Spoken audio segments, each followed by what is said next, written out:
아세요? 저희가 상담을 받으면 부모님들께서 가장 많이 질문하시는 유형들이 있어요. 그래서 그걸 하나하나 오늘부터 저희가 이제 여기 설명을 해드릴게요.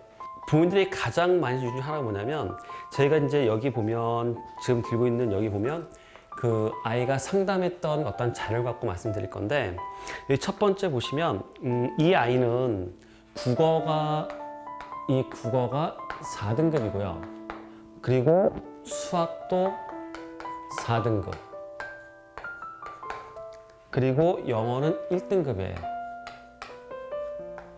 영어는 뭐 보통 1등 많이 나오니까 그렇게 하는데, 그리고 생명, 그리고 지구과학, 지학이죠. 이 지학이 얘가 4가 나오는 등급의 아이였어요. 이 아이가 희망하는 대학이 어디냐라고 했을 때, 이 아이도 재수를 하면 아이들은 보통 일반적으로 어떻게 돼요? 일단 목표는 크게 잡고 거기에 해나가는 방향으로 해보자 라고 해서, 진짜 네가 가고 싶은 데가 어디야 라고 했을 때, 보통 이 아이도 어머니도 아시죠? 이과생이잖아요. 그러니까 의대, 뭐 치대, 약대를 목표로 공부를 하고 싶어 하는 아이 중에 하나였어요. 자, 이게 뭐냐면, 자, 부모님들 생각할까요? 야, 4444인데 이게 과연 여길 들어갈 수 있을까? 라고 하는 게 이제 당연히 물음표가 생기시겠죠. 근데 이 아이 특징이 뭐냐면, 어머니 말씀하신 특징이 뭐냐면, 이 국어라든가 수학, 그리고 생명하고 지학 이 자체가 얘가 수능 보기 전, 그러니까 9월달, 뭐 9월달, 또 아니고 9월달, 뭐 10월달, 11월달 이 자체적으로 얘가 학원을 다니면서 학원 다니고, 그리고 나름대로 모의고사를 보고 했을 때, 기본적으로 이 아이는 국어가 4가 아니라 일반적으로 보통 2등급선 나왔대요. 그 수학도 당연히 2등급선 나왔고, 생명도 뭐 1, 2 왔다 갔다 했고, 지학도 1, 2 왔다 갔다 했다고 얘기하시더라고요. 그래서 이 점수가 어머니 다시 보면 너무나 말이 안 된다는 거예요, 상담했을 때. 그러니까 제가 봐도, 야, 어떻게 이렇게 나왔는데 수능에서 이렇게 봐? 정말 말이 안 되잖아요. 근데 이게 이제 보통 일반적으로 부모님들이 저희한테 와서 하는 가장 큰 것도 뭐냐면, 뭐 이 생명하고 지구과학 쪽은 잘 모르겠지만 국어 같은 경우가 보통 2 정도 나오고 수학도 2 나오는데, 수능에서 4로 폭망하는 케이스가 되게 많아요. 그래서 부모님들이 항상 하시는 말씀이, 아무래도 부모님들이 그러죠. 이게 뭐냐면, 재수생들이 같이 봐서 아마 아이가 성적이 떨어진 것 같다 라고 말씀하시더라고요. 근데 제가 이거 봤을 때, 과연 이 재수생들이 정말 공부를 잘해가지고 재학 때 이게 갑자기 훅 떨어질까요? 그렇지는 않을 거라고, 이거는. 그래서 제가 보통 이제 공부하는 형태라든가 아이가 어떻게 공부했고 어떻게 바꾸면, 아이들이 보통 이제 9월달 교평을 보고 나면 이 국어 같은 경우가 이 정도쯤 나오는 아이들이 왜 4로 떨어지고, 수학도 이 정도 나오는 애들이 왜 4로 떨어질까? 저도 굉장히 많은 고민을 해요.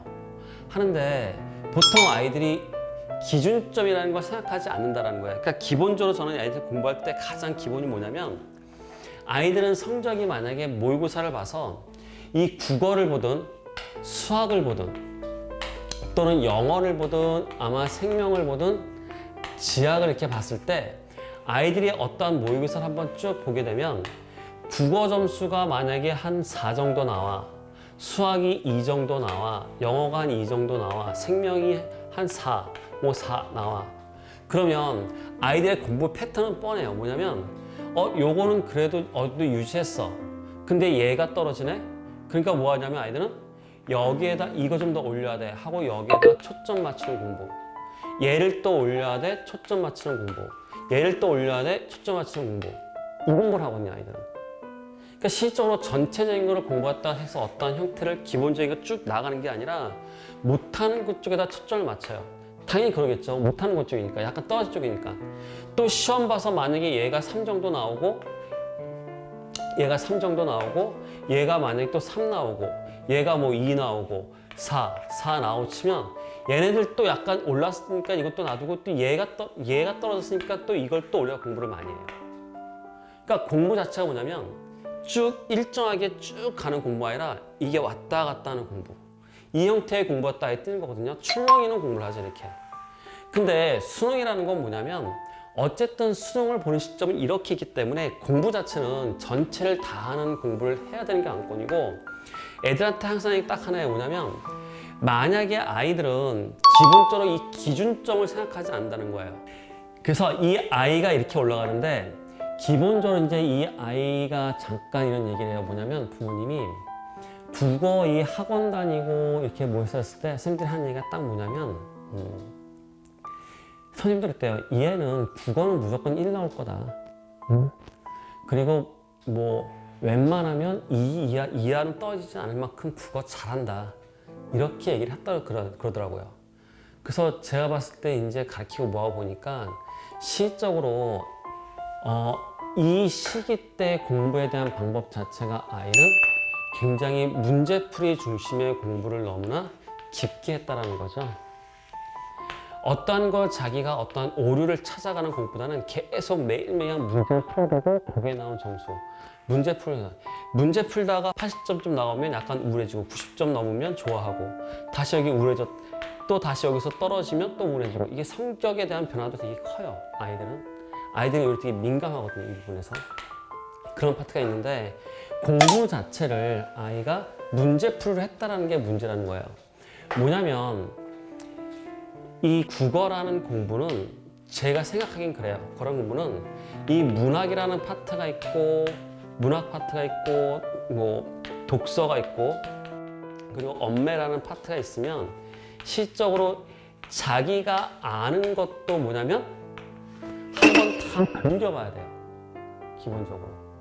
근데 계속 문제 풀다가 새로운 것. 그러니까 아이들은 항상 뭐냐면 새로운 것이란 이 새로움이라는 것에 어떤 맛을 알기 때문에 새로운 것만 갖고 하지 기존에 자기가 갖고 있는 이 지식을 더 확인하는 공부를 애들은 하지는 않는다는 거예요. 그러니까 아이가 만약에 모르겠어요. 시험 봐서 잘해서 모르겠지만 애초에 이 아이 성적을 봤을 때는 공부하는 패턴을 봤을 때는 저희는 무조건 4가 나오는 게 정상이야 라고 생각을 해요. 그때 4가 나오는 정상의 애가 문제를 많이 풀어서 익숙해져가서 그 문제에서 어떤 맞힐 능력을 키워나가는 부분이 있는데, 중요한 건 아이의 출발점은 4라는 거죠.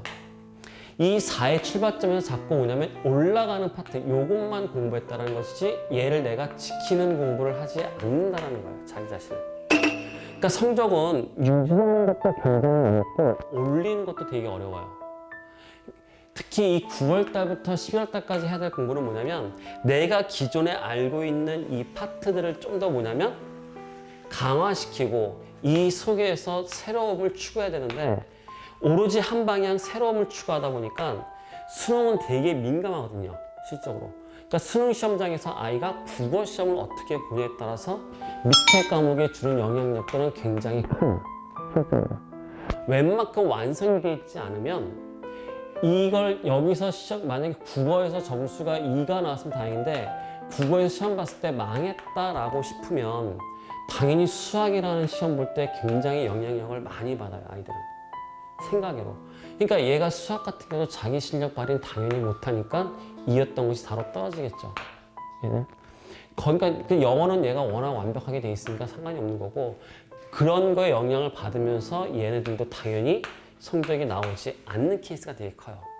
그러니까 제가 항상 보면 이 국어라는 파트가 첫 시험 보는 얘가 첫날 그 수능 시험장에서 얘가 어떻게 보느냐의 자세에 따라서 성적에 대한 영향은 밑으로 쫙 떨어지는 거예요. 이게. 그래서 제가 항상 얘기를 보자면 아이가 이렇게 의대, 치대, 약대 당연히 이 가서 이도 나오면 여기 한번 도전해 볼 만한데 이게 만약에 진짜 실력이 돼버리면 되게 힘들죠. 그래서 이 아이 공부 가르치면서 제가 쭉 봤는데 아이들은 항상 뭐냐면 제가 항상 말씀드린 뭐냐면 이 파트가 되게 약하다는 거예요. 뭐냐면 확인하는 공부. 그리고 자기가 정말 아는지 이걸 체크하는 공부가 되게 아이들은 힘들지. 생각해보세요. 그냥 문제 주고 맨날 풀어대는 거 정말 쉬운 공부거든요. 이거. 그래서 거기는 답지 찾아보고. 그래서 항상 아이들한테 얘기해 뭐냐면 이 부모님께 많이 하는 질문 중 하나 유형이 이거예요. 뭐냐면 아이들 성적이 시험 보기 전하고 이때하고 수능 봤을 때 점수가 확 떨어졌다, 많이 떨어진 부모들, 아이들은 기본적으로 그냥 무슨 얘기냐면 아이들의 기본적으로 만약에 3, 3, 3 이렇게 나온다 치면 아이들은 이 3이라는 이 점수, 기존에 자기 나오는 점수를 유지하는 공부를 안 해요. 안 하고 올라가는 공부만 죽어라고 해요. 이렇게. 이 올라가는 공부하니까 여기는 점수가 나올 수 있어요. 그 올라간 점수는 한 1등급 정도 올라간 점수 나오겠죠. 열심히 한다면 이론적으로 하나 남지만 이 유지하던 게 떨어지니까 여기에서 유지하는 게 떨어지면 얘들 한 2등급씩 다 떨어지는 거예요. 그러니까 결국 아이들은 자기가 유지하는 이 등급도 나오지를 않는 케이스가 많은 거예요. 실질적으로.